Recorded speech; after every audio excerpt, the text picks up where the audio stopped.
আসসালামু আলাইকুম শিক্ষার্থীরা। আশা করছি এই মুহূর্তে তোমরা যারা এই ক্লাসটি দেখছো তোমরা সবাই খুব ভালো আছো, সুস্থ আছো। আজকে নবম দশম শ্রেণী জীববিজ্ঞানের প্রথম অধ্যায় জীবন পাঠের পর্ব 2 এ তোমাদের সকলকে স্বাগতম। পর্ব 1 এ আমরা অধ্যায়টির শুরু থেকে নিয়ে জীববিজ্ঞানের যে শাখাগুলো রয়েছে সেই পর্যন্ত বিস্তারিত আলোচনা করেছিলাম এবং আজকের পর্বে আমরা শুরু করব জীবের শ্রেণীবিন্যাস থেকে। ক্লাস শেষে আমি কিন্তু তোমাদেরকে কিছু প্র্যাকটিস প্রশ্ন দিব। তাহলে চলো আমরা আজকে ক্লাসটি শুরু করি। দেখো কি বলেছে। আজ পর্যন্ত বিভিন্ন উদ্ভিদের প্রায় 4 লক্ষ এবং প্রাণীর প্রায় 13 লক্ষ প্রজাতির নামকরণ ও বৈশিষ্ট্য বর্ণনা করা হয়েছে। তবে এই সংখ্যা চূড়ান্ত নয়, কেননা প্রায় প্রতিদিনই আরো নতুন নতুন প্রজাতির বর্ণনা সংযুক্ত হচ্ছে। কারণ দেখো, আমাদের পৃথিবীতে এখনো অনেক জীব রয়েছে যাদেরকে আমরা এখনো কোনো ক্লাসিফিকেশনের আওতায় নিয়ে আসতে পারিনি। প্রতিনিয়তই কিন্তু আমরা নতুন নতুন জীবের প্রজাতি সম্পর্কে ধারণা পাচ্ছি, তাই প্রতিদিনই নতুন নতুন প্রজাতির বর্ণনা সংযুক্ত হচ্ছে। অনুমান করা হয় ভবিষ্যতে জীবের বর্ণনা শেষ হলে, যদি সত্যি কখনো আসলে শেষ করা যায়, তাহলে সংখ্যা দাঁড়াবে প্রায় 1 কোটিতে। জানা, বোঝা এবং শেখার সুবিধার জন্য এই অসংখ্য জীবকে সুষ্ঠুভাবে বিন্যাস করা বা সাজানো প্রয়োজন। জীবজগৎকে একটি স্বাভাবিক নিয়মে শ্রেণীবিন্যাস করার প্রয়োজনীয়তা অবশ্য অনেক আগে থেকেই প্রকৃতিবিদগণ অনুভব করছিলেন। সেই প্রয়োজনের তাগিদেই জীববিজ্ঞানের একটি স্বতন্ত্র শাখা গড়ে উঠেছে, যার নাম ট্যাক্সোনমি বা শ্রেণীবিন্যাস বিদ্যা। এই ট্যাক্সোনমি বা শ্রেণীবিন্যাস বিদ্যা কিন্তু ভৌত জীববিজ্ঞানের একটি শাখা। আশা করছি তোমাদের মনে আছে। তারপর দেখো, শ্রেণীবিন্যাসের লক্ষ্য মূলত একটাই, তা হচ্ছে এই বিশাল এবং বৈচিত্র্যময় জীবজগৎকে সহজভাবে, অল্প পরিশ্রমে এবং অল্প সময়ে সঠিকভাবে জানা। এই লাইনটি কিন্তু আমাদের সৃজনশীলে যে জ্ঞানমূলক প্রশ্নগুলো এসে থাকে তার জন্য খুবই খুবই ইম্পর্টেন্ট। তাই এখান থেকে এই লাইনটি তোমরা মুখস্থ রাখবে। শ্রেণীবিন্যাসের লক্ষ্য কি? তারপর নেক্সট দেখি চলো। শ্রেণীবিন্যাসে উল্লেখযোগ্য অবদান রেখেছেন সুইডিশ প্রকৃতিবিদ ক্যারোলাস লিনিয়াস। 1735 সালে আপসালা বিশ্ববিদ্যালয় থেকে চিকিৎসা শাস্ত্রে ডিগ্রি লাভের পর তিনি ওই বিশ্ববিদ্যালয়ে অ্যানাটমির অধ্যাপক নিযুক্ত হয়েছিলেন। বিভিন্ন ধরনের উদ্ভিদ, বিশেষ করে ফুল সংগ্রহ আর জীবের শ্রেণীবিন্যাসে তার অনেক আগ্রহ ছিল। তিনিই প্রথম জীবের পূর্ণ শ্রেণীবিন্যাসের এবং নামকরণের ভিত্তি প্রবর্তন করেন। এটিও কিন্তু খুবই গুরুত্বপূর্ণ প্রশ্ন। কে সর্বপ্রথম জীবের পূর্ণ শ্রেণীবিন্যাসের এবং নামকরণের ভিত্তি প্রবর্তন করেন? Carolus Linnaeus. অসংখ্য নমুনা জীবের বৈশিষ্ট্য পর্যবেক্ষণ করে তিনি জীবজগৎকে 2টি ভাগে ভাগ করেন, উদ্ভিদ জগৎ এবং প্রাণী জগৎ। তারপর চলো নেক্সট দেখি শ্রেণীবিন্যাসের উদ্দেশ্য। এই এন্টায়ার প্যারাটাই কিন্তু আমাদের জন্য খুবই খুবই ইম্পর্টেন্ট, কেননা আমাদের সৃজনশীলের অনুধাবনমূলক প্রশ্নতে কিন্তু এই শ্রেণীবিন্যাসের উদ্দেশ্য সরাসরি এসে থাকে। তাই সৃজনশীলের খ নাম্বারের জন্য এই প্যারাটি খুবই খুবই গুরুত্বপূর্ণ। দেখো কি বলেছে। শ্রেণীবিন্যাসের উদ্দেশ্য হলো প্রতিটি জীবের দল ও উপদল সম্বন্ধে জ্ঞান আহরণ করা, জীবজগতের ভিন্নতার দিকে আলোকপাত করে আহরিত জ্ঞানকে সঠিকভাবে সংরক্ষণ করা এবং পূর্ণাঙ্গ জ্ঞানকে সংক্ষিপ্তভাবে উপস্থাপন করা, প্রতিটি জীবকে শনাক্ত করে তার নামকরণের ব্যবস্থা করা, সর্বোপরি জীবজগৎ এবং মানব কল্যাণে প্রয়োজনীয় জীবগুলোকে শনাক্ত করে তাদের সংরক্ষণে সচেতন হওয়া। শ্রেণীবিন্যাসের উদ্দেশ্য এই সম্পূর্ণ প্যারাটি তোমরা মুখস্থ রাখবে। তারপর চলো নেক্সট দেখি কি আছে। খুবই ইম্পর্টেন্ট পার্ট, জীবজগৎ। ক্যারোলাস লিনিয়াসের সময়কাল থেকে শুরু করে বিংশ শতাব্দীর মাঝামাঝি সময় পর্যন্ত জীবজগৎকে উদ্ভিদ জগৎ এবং প্রাণী জগৎ হিসেবে বিবেচনা করে 2টি রাজ্যে শ্রেণীবিন্যাস করা হতো।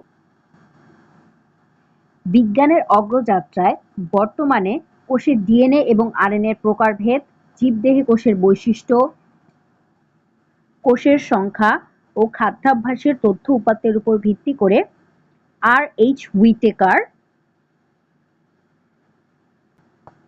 1969 সালে জীবজগৎকে 5টি রাজ্য বা 5 কিংডমে ভাগ করার প্রস্তাব দেন। তো জীবজগৎকে 5টি রাজ্য বা 5 কিংডমে ভাগ করার প্রস্তাব দিয়েছিলেন কে? আর.এইচ. হুইটেকার।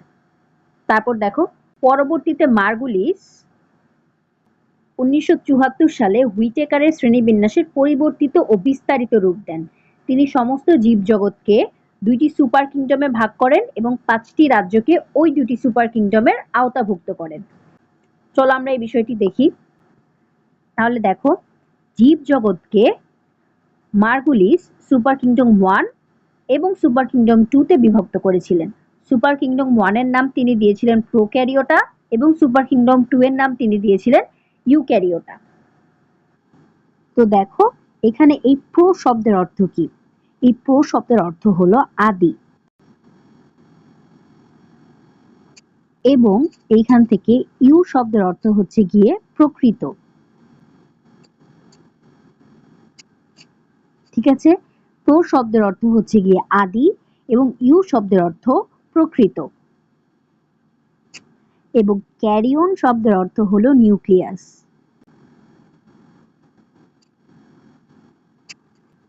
অর্থাৎ প্রোক্যারিওটা অর্থ হচ্ছে যাদের নিউক্লিয়াস সুগঠিত নয়, এদেরকে প্রোক্যারিওটা বা আদিকোষী বলা হয়। এবং সুপার কিংডম 2 এ আছে আমাদের ইউক্যারিওটা। ইউ শব্দের অর্থ হলো প্রকৃত। ইউক্যারিওটা বলতে প্রকৃত নিউক্লিয়াস বিশিষ্ট জীবকে বোঝানো হয়, অর্থাৎ ইউক্যারিওটা হচ্ছে প্রকৃতকোষী। এখন দেখো, সুপার কিংডম 1 বা প্রোক্যারিওটার অন্তর্ভুক্ত হচ্ছে রাজ্য 1 মনেরা, অর্থাৎ এদের কিন্তু নিউক্লিয়াস সুগঠিত নয়, তাই এরা প্রোক্যারিওটার অন্তর্ভুক্ত। এরপর দেখো, সুপার কিংডম 2 বা ইউক্যারিওটার আওতায় আছে রাজ্য 2 প্রোটিস্টা, রাজ্য 3 ফানজাই, রাজ্য 4 প্লান্টি এবং রাজ্য 5 অ্যানিমেলিয়া। আশা করি তোমরা বুঝতে পেরেছো। এরপর চলো আমরা এই রাজ্যগুলো সম্পর্কে বিস্তারিত জানি। দেখো, সুপার কিংডম 1 প্রোক্যারিওটা, এরা আদিকোষ অর্থাৎ নিউক্লিয়াস সুগঠিত নয়। আদিকোষ বিশিষ্ট এককোষী আণুবীক্ষণিক জীব, অর্থাৎ যাদেরকে অণুবীক্ষণ যন্ত্রের সাহায্য ছাড়া দেখা যায় না। এই সুপার কিংডম 1 এর আওতায় আছে আমাদের রাজ্য 1 মনেরা রাজ্য। এরা এককোষী ফিলামেন্টাস। ফিলামেন্টাস অর্থ কি? একটির পর একটি কোষ লম্বালম্বিভাবে যুক্ত হয়ে ফিলামেন্ট গঠন করে। এবং কলোনিয়াল। কলোনিয়াল অর্থ কি? অর্থাৎ এরা দলবদ্ধভাবে বসবাস করে। কোষে ক্রোমাটিন বস্তু থাকে, কিন্তু নিউক্লিওলাস এবং নিউক্লিয়ার পর্দা নেই। যেহেতু এরা আদিকোষী, তাই এদের কোষে নিউক্লিয়াস থাকবে না এবং নিউক্লিয়ার পর্দাও থাকবে না। তারপর দেখো কি বলেছে, এদের কোষে প্লাস্টিড, মাইটোকন্ড্রিয়া, এন্ডোপ্লাজমিক জালিকা কোনোটিই নেই, কিন্তু রাইবোজোম আছে। এটি কিন্তু খুবই গুরুত্বপূর্ণ লাইন। এই রাইবোজোম অঙ্গাণুটি আমাদের আদিকোষেও পাওয়া যায় এবং প্রকৃত কোষেও পাওয়া যায়। তাহলে দেখো, মনেরা রাজ্যের প্রাণীদের মধ্যে আমরা কি কি পেলাম? কোষে আমরা নিউক্লিয়াস তো পাবোই না, সাথে কোষেও কোনো অঙ্গাণুও পাবো না, তবে ক্রোমাটিন বস্তু পাবো এবং রাইবোজোম পাবো। তাহলে এটা তোমরা খুব ভালোভাবে মনে রাখবে। তারপর দেখো, কোষ বিভাজন দ্বিবিভাজন প্রক্রিয়ায় সম্পন্ন হয়। এটা খুবই গুরুত্বপূর্ণ লাইন। প্রধানত শোষণ পদ্ধতিতে খাদ্য গ্রহণ করে, তবে কেউ কেউ ফটোসিনথেসিস বা সালোক সংশ্লেষণ পদ্ধতিতে খাদ্য প্রস্তুত করে। উদাহরণ কি দেখি চলো। উদাহরণ হচ্ছে নীলাভ সবুজ শৈবাল এবং ব্যাকটেরিয়া। তো দেখো, এখান থেকে তাহলে আমরা জানলাম যে মনেরা রাজ্যে আমাদের অন্তর্ভুক্ত জীব হচ্ছে নীলাভ সবুজ শৈবাল এবং ব্যাকটেরিয়া। তারপর চলো নেক্সট দেখি কি আছে। সুপার কিংডম 2 বা ইউক্যারিওটা, এরা প্রকৃত কোষ, অর্থাৎ এদের নিউক্লিয়াস সুগঠিত। এককোষী বা বহুকোষী, এরা এককভাবে অথবা কলোনি আকারে দলবদ্ধভাবে বসবাস করে। এই সুপার কিংডম 2 এর অন্তর্ভুক্ত আমাদের বাকি 4টা রাজ্য। দেখো, রাজ্য 2 প্রোটিস্টা, এরা এককোষী বা বহুকোষী, একক বা কলোনিয়াল বা ফিলামেন্টাস এবং সুগঠিত নিউক্লিয়াস বিশিষ্ট। কোষে ক্রোমাটিন বস্তু নিউক্লিয়ার পর্দা দ্বারা পরিবৃত্ত থাকে। ক্রোমাটিন বস্তুতে ডিএনএ, আরএনএ এবং প্রোটিন থাকে। কোষে সকল ধরনের অঙ্গাণু থাকে। খাদ্য গ্রহণ, শোষণ বা ফটোসিনথেসিস পদ্ধতিতে ঘটে।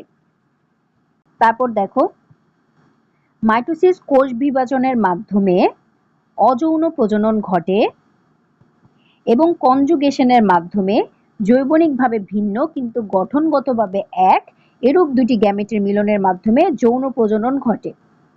দেখো, তাহলে এখান থেকে আমরা কি জানলাম? আমাদের এই প্রোটিস্টা রাজ্যের জীবগুলোতে যৌন এবং অযৌন দুই প্রকার প্রজননই ঘটে। অযৌন প্রজনন ঘটে আমাদের মাইটোসিস কোষ বিভাজনের মাধ্যমে এবং যৌন প্রজনন ঘটে কনজুগেশনের মাধ্যমে। এবং এই কনজুগেশনের ক্ষেত্রে জৈবনিকভাবে ভিন্ন কিন্তু গঠনগতভাবে এক এরূপ দুটি গ্যামেটের মিলনের মাধ্যমে যৌন প্রজনন ঘটে। দেখো, গ্যামেট বলতে আমরা কি বুঝি? জনন কোষকেই তো আমরা গ্যামেট বলে থাকি, তাই না? জনন কোষ অর্থাৎ শুক্রাণু এবং ডিম্বাণু, শুক্রাণু এবং ডিম্বাণুর মিলনের মাধ্যমে যৌন প্রজনন ঘটে এবং এরা জৈবনিকভাবে ভিন্ন হয়, অর্থাৎ একটি শুক্রাণু একটি ডিম্বাণু, কিন্তু গঠনগতভাবে এরা সেম হয়, অর্থাৎ এর আকার আকৃতিতে একই হয়ে থাকে। এই ধরনের দুটি গ্যামেটের মিলনের মাধ্যমে যৌন প্রজনন ঘটে। এরপর দেখো, কোনো ভ্রূণ গঠিত হয় না। এরপর দেখো উদাহরণ হিসেবে কি আছে? অ্যামিবা, প্যারামেসিয়াম, এককোষী ও বহুকোষী শৈবাল। আরেকটা গুরুত্বপূর্ণ তথ্য এখান থেকে তোমাদের দেই, তোমরা কিন্তু বইতে যে চিত্রগুলা তোমাদের প্রতিটা রাজ্যের সাথে দেয়া আছে, সেই চিত্রগুলা কিন্তু তোমরা খুব ভালোভাবে দেখে রাখবে, কেননা সৃজনশীলে এই চিত্রগুলো দিয়ে কিন্তু তোমাদেরকে কোয়েশ্চেন করা হবে। তাহলে দেখো, এটা ব্যাকটেরিয়ার চিত্র এবং এটা আমাদের নীলাভ সবুজ শৈবাল বা নস্টকের চিত্র। তারপর দেখো, এটা হচ্ছে অ্যামিবা এবং এটা হচ্ছে এককোষী শৈবাল বা ডায়াটম। চিত্রগুলা খুব ভালোভাবে দেখে রাখবে। এরপর দেখো, রাজ্য ৩, ফানজাই। অধিকাংশই স্থলজ, অর্থাৎ এরা স্থলে বাস করে। মৃতজীবী বা পরজীবী। মৃতজীবী জীব কারা? মৃতজীবী জীব হচ্ছে সেই সকল জীব যারা কিনা মৃত জৈব পদার্থ থেকে তারা খাদ্য গ্রহণ করে থাকে এবং সেইখান থেকেই পুষ্টি নিয়ে থাকে, অর্থাৎ তারা তাদের বেঁচে থাকার জন্য মৃত জৈব পদার্থের উপর নির্ভরশীল। যেমন তারা জীবের মৃতদেহ থেকে খাদ্য গ্রহণ করে, সেখান থেকেই পুষ্টি উপাদান গ্রহণ করে এবং তাদের উপর নির্ভর করেই বেঁচে থাকে, সেই সকল জীবকে আমরা মৃতজীবী বলে থাকি। আর পরজীবী কারা? যারা বেঁচে থাকার জন্য অন্য কোনো জীবের দেহে অবস্থান করে এবং তাদের জীব থেকে খাদ্য গ্রহণ করে থাকে, সেই সকল জীবকে আমরা পরজীবী বলে থাকি। দেহ এককোষী অথবা মাইসেলিয়াম। মাইসেলিয়াম কি? দেখো, সরু সুতার মতো অংশ দিয়ে গঠিত হলে সেটাকে আমরা মাইসেলিয়াম বলি। এগুলোর নিউক্লিয়াস সুগঠিত, কোষ প্রাচীন কাইটিন বস্তু দিয়ে গঠিত, খাদ্য গ্রহণ শোষণ পদ্ধতিতে ঘটে, ক্লোরোপ্লাস্ট অনুপস্থিত, হ্যাপ্লয়েড স্পোর দিয়ে বংশবৃদ্ধি করে, অর্থাৎ এরা স্পোরের মাধ্যমে বংশবৃদ্ধি করে থাকে। উদাহরণ কি আছে? দেখো, ইস্ট, পেনিসিলিয়াম, মাশরুম ইত্যাদি। এখান থেকেও কিন্তু সেম, তোমরা চিত্র অবশ্যই দেখে রাখবে। এটা পেনিসিলিয়ামের চিত্র এবং এটি হচ্ছে মাশরুমের চিত্র। তারপর চলো নেক্সট দেখি, রাজ্য ৪, প্লান্টি। এখানে কিন্তু আমরা যত সামনের রাজ্যের দিকে অগ্রসর হচ্ছি তত উন্নত বৈশিষ্ট্যের আবির্ভাব ঘটছে জীবগুলোর মধ্যে। প্লান্টি এরা প্রকৃত নিউক্লিয়াস যুক্ত সালোক সংশ্লেষণকারী উদ্ভিদ। এদের দেহে উন্নত টিস্যুতন্ত্র বিদ্যমান, এদের ভ্রূণ সৃষ্টি হয় এবং তা থেকে ডিপ্লয়েড পর্যায় শুরু হয়। দেখো, আমরা এর আগে পড়ে আসলাম হচ্ছে প্রোটিস্টা। প্রোটিস্টাতে কিন্তু কোনো ভ্রূণ গঠিত হতো না। তারপর আমরা দেখলাম ফানজাই, যারা কিনা হ্যাপ্লয়েড স্পোর দিয়ে বংশবৃদ্ধি করত। কিন্তু প্লান্টিতে ভ্রূণ সৃষ্টি হয় এবং এই ভ্রূণ থেকে ডিপ্লয়েড পর্যায়ে শুরু হয়। তারপর দেখো, আচ্ছা, হ্যাপ্লয়েড এবং ডিপ্লয়েড সম্পর্কে তোমাদেরকে একটু বলে রাখি আমি। হ্যাপ্লয়েড হচ্ছে n সংখ্যক এবং ডিপ্লয়েড অর্থ হচ্ছে 2n সংখ্যক, এবং এই n হচ্ছে কিন্তু ক্রোমোজোমের সংখ্যা। এই সম্পর্কে তোমরা পরের চ্যাপ্টারগুলিতে বিস্তারিত জানতে পারবে। তারপর দেখো, প্রধানত স্থলজ, তবে অসংখ্য জলজ প্রজাতি রয়েছে। এদের যৌন জনন অ্যানাইসোগ্যামাস। এখন দেখো, অ্যানাইসোগ্যামাস কাকে বলা হয়? অর্থাৎ আকার আকৃতি অথবা শারীরবৃত্তীয় পার্থক্য বিশিষ্ট ভিন্নধর্মী দুটি গ্যামেটের মিলনের মাধ্যমে যৌন জনন সম্পন্ন হয়। অর্থাৎ এদের যৌন জননটা এমন দুটি গ্যামেটের মিলনের মাধ্যমে হয় যেখানে শুক্রাণু এবং ডিম্বাণু আকার আকৃতি অথবা শারীরবৃত্তীয় পার্থক্য বিশিষ্ট ভিন্নধর্মী গ্যামেট হয়ে থাকে, তাই এদেরকে অ্যানাইসোগ্যামাস বলা হয়। এরা আর্কিগোনিয়েট অর্থাৎ আর্কিগোনিয়াম বা স্ত্রী প্রজনন অঙ্গ বিশিষ্ট এবং এরা সপুষ্পক। চলো দেখি এই রাজ্যের উদাহরণগুলো কি কি। এই রাজ্যের উদাহরণগুলো হচ্ছে উন্নত সবুজ উদ্ভিদ, যেমন আম গাছ, কাঁঠাল গাছ, এইগুলো। তারপর নেক্সট দেখি চলো। এই প্লান্টি রাজ্যকে দুই ভাগে ভাগ করেছে। প্রথমে ব্রায়োফাইটা, পানির সংবহন তন্ত্রহীন উদ্ভিদ, এবং ট্রাকিওফাইটা, অর্থাৎ পানির সংবহন তন্ত্র বিশিষ্ট উদ্ভিদ। পানি সংবহন তন্ত্রবিহীন উদ্ভিদ কি? মথবর্গীয় উদ্ভিদগুলো।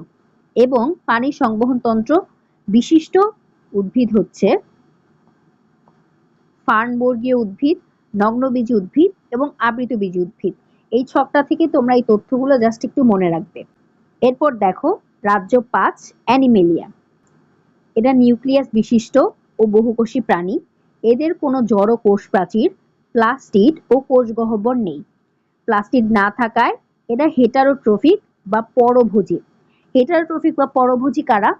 হেটারোট্রফিক বা পরভোজী হচ্ছে সেই সকল প্রাণী যারা কিনা অন্য জীবকে বা অন্য উদ্ভিদকে খাদ্য হিসেবে গ্রহণ করে থাকে এবং খাদ্য গলাধঃকরণ করে। দেহে জটিল টিস্যুতন্ত্র বিদ্যমান। এরা প্রধানত যৌন জননের মাধ্যমে বংশবৃদ্ধি করে। পরিণত ডিপ্লয়েড পুরুষ এবং স্ত্রী প্রাণীর জননাঙ্গ থেকে হ্যাপ্লয়েড গ্যামিট উৎপন্ন হয়। ভ্রূণ বিকাশকালীন সময়ে ভ্রূণীয় স্তর সৃষ্টি হয়। তাহলে দেখো এই রাজ্যের উদাহরণ কি কি আছে। প্রোটোজোয়া ব্যতীত সকল অমেরুদণ্ডী এবং মেরুদণ্ডী প্রাণী অ্যানিমেলিয়া রাজ্যের অন্তর্ভুক্ত। তারপর দেখো কি বলেছে। 2004 সালে অক্সফোর্ড বিশ্ববিদ্যালয়ের টমাস কেভলিয়ার স্মিথ জীবজগতের প্রোটিস্টাকে প্রোটোজোয়া এবং ক্রোমিস্টা নামে দুটি ভাগে ভাগ করেন এবং মনে রাখে ব্যাকটেরিয়া রাজ্য হিসেবে পুনঃনামকরণ করেন। এভাবে তিনি জীবজগৎকে মোট 6টি রাজ্যে ভাগ করেছেন। আশা করি আজকের ক্লাসটি তোমরা বুঝতে পেরেছো। আজকের ক্লাসে আমি তোমাদেরকে যে এক্সট্রা কথাগুলো বলেছি সেগুলো আমি একটা নোট আকারে দিয়ে দিয়েছি। তোমরা চাইলে এটি নোট করে রাখতে পারো। এবং এই হচ্ছে আজকে তোমাদের জন্য প্র্যাকটিস প্রশ্ন। তোমরা চাইলে এই প্রশ্নগুলোর উত্তর কমেন্টে দিয়ে যেতে পারো। তো আশা করি আজকের ক্লাসটি তোমাদের কাছে ভালো লেগেছে। পরবর্তী পর্ব দেখার আমন্ত্রণ জানিয়ে আজকের ক্লাসটি এখানেই শেষ করছি। সবাই খুব ভালো থাকবে। আল্লাহ হাফেজ।